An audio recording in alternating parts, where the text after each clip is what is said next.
শুভ সন্ধ্যা। English advice পরিবারের পক্ষ থেকে আরেকটি নতুন ক্লাসে সবাইকে স্বাগতম।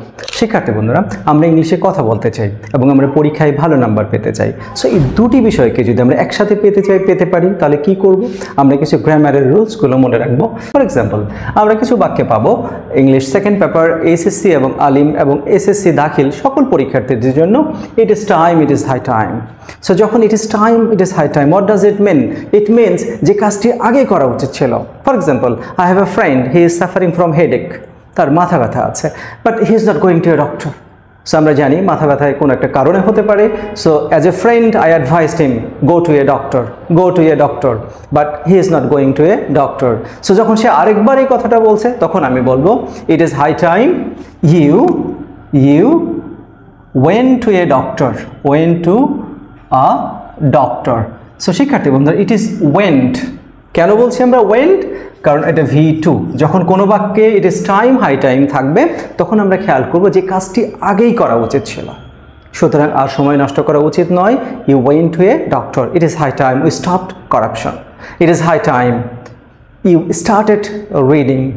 সুতরাং পরীক্ষা চলে এসছে, আগেই তোমার পড়াশোনা শুরু করা উচিত ছিল। এটি বোঝাতে গিয়ে it is time, it is high time you started reading, we stopped corruption. আমাদের দুর্নীতির বিরুদ্ধে এখনই না বলা উচিত। নেক্সট আরেকটি ইম্পর্টেন্ট রুলস হচ্ছে উড ইউ মাইন্ড। আমরা জানি সাধারণত ক্যান এবং মে দিয়ে একটি বাক্য প্রশ্নবোধক করা যায়, যদিও ক্যান দিয়ে প্রশ্ন করার means can I come in, আমি কি আসতে পারি, প্রশ্ন করা। বাট অনুমতি চাইতে হলে অনুমতি, মে আই কাম ইন, আমি কি আসবো। সো ক্যান আর মে বাংলা দুটো শুনতে অনেকটা same, but meaning is quite different. So may I come in sir, আমরা যখন কারো কাছে অনুমতি চাইবো then we should say may. And just প্রশ্ন করতে চাইলে ক্যান দিয়ে আমরা করতে পারি। বাট এই দুটোর পরেও আরেকটি প্রশ্নবোধক, সেটি আছে উড ইউ মাইন্ড। যখন আমরা খুবই পোলাইটলি কাউকে কিছু বলি, খুবই ভদ্রচিতভাবে, ম্যাক্সিমাম লেভেল অফ পোলাইটনেস, অত্যন্ত ভদ্রচিতভাবে বলতে চাইলে, suppose I am going, the door is locked, but by the door my boss is there. So can I ask him, আমি কি তাকে প্রশ্ন করতে পারি, sir open the door, please open the door? No. সেক্ষেত্রে আমাদের বলা উচিত would you mind. So would you mind, সেক্ষেত্রে আমরা অবশ্যই ভার্বের সাথে আইএনজি যুক্ত করব। Sir would you mind opening the door.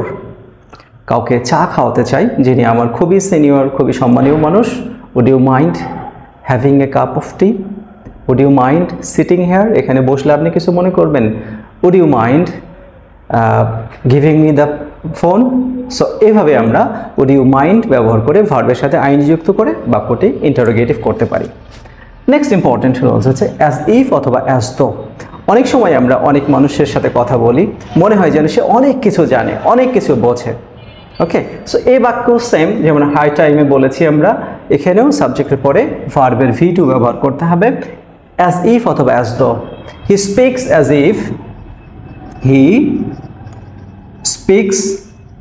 if he knew everything. শিক্ষার্থী বন্ধুরা, he speaks as if, he behaves as if, সে এমনভাবে আচরণ করছে, he behaves as if, ভার্বের সাথে s by s, present simple. Then এখানে পাস্ট টেন্স ব্যবহার করব, he speaks as if he knew everything, যেন সে সব জানতো। he behaves as if he got GPA 5. But যদি অ্যাজ ইফ এবং অ্যাজ দো যুক্ত বাক্যটি প্রথমে পাস্ট টেন্স হয়, যেমন হি স্পোক অ্যাজ ইফ, সে এমনভাবে কথা বলেছিল, সুতরাং অ্যাজ ইফ যুক্ত বাক্যটি পাস্ট টেন্স। সেকেন্ড যে সেন্টেন্সটি আমরা যুক্ত করব, হি হ্যাড গট GPA 5, অথবা he had known everything, he had done the work, সে এমনভাবে কথা বলছিল যেন সে কাজটি করেই ফেলেছিল। সো আমরা খেয়াল করব অ্যাজ ইফ অথবা অ্যাজ দো দ্বারা আমরা ভাব প্রকাশ করতে পারি, সে এমন আচরণ করেছিল যেন এটি হয়েছিল। সো শিক্ষার্থী বন্ধুরা, অ্যাজ ইফ অথবা অ্যাজ দো যুক্ত বাক্য আমরা কীভাবে কমপ্লিট করব, সেটি হচ্ছে সাবজেক্টের পরে ভার্বের পাস্ট ফর্ম, যদি প্রেজেন্ট টেন্স থাকে, আর যদি এদিকে পাস্ট টেন্স থাকে পরেরটি হবে past perfect form, had plus মূল ভার্বের পাস্ট পার্টিসিপল। সো এই যে রুলসগুলো আমরা যদি মনে রাখতে চাই সেক্ষেত্রে আমরা ভুলে যাব। বাট যদি আমরা এগুলো প্র্যাকটিস করি ডেইলি, যদি আমরা প্র্যাকটিস করি, নিয়মিত আলোচনা করি, কথা বলি, he spoke as if, he behaves as if, তাহলে আমরা এগুলো সহজেই মনে রাখতে পারবো। সুতরাং ইংলিশকে যেন আমরা ফরেন ল্যাঙ্গুয়েজ হিসেবে ব্যবহার না করে একটু আমাদের ডেইলি প্র্যাকটিসে ব্যবহার করি। অন্তত আমার যে ইকোসিস্টেম আছে, আমার ইকোসিস্টেম, স্টুডেন্টদের সবার একটা নিজস্ব ইকোসিস্টেম আছে, friends, family and nearest one, তাদের সাথে try to speak in English. If you don't speak in English, if you don't produce enough English as a teacher, আমিও যদি না এটা নিয়মিত কথা বলি, I can't speak in English. So এটি কথা বলা চর্চার উপর বেশি ইম্পর্টেন্স দিতে হবে।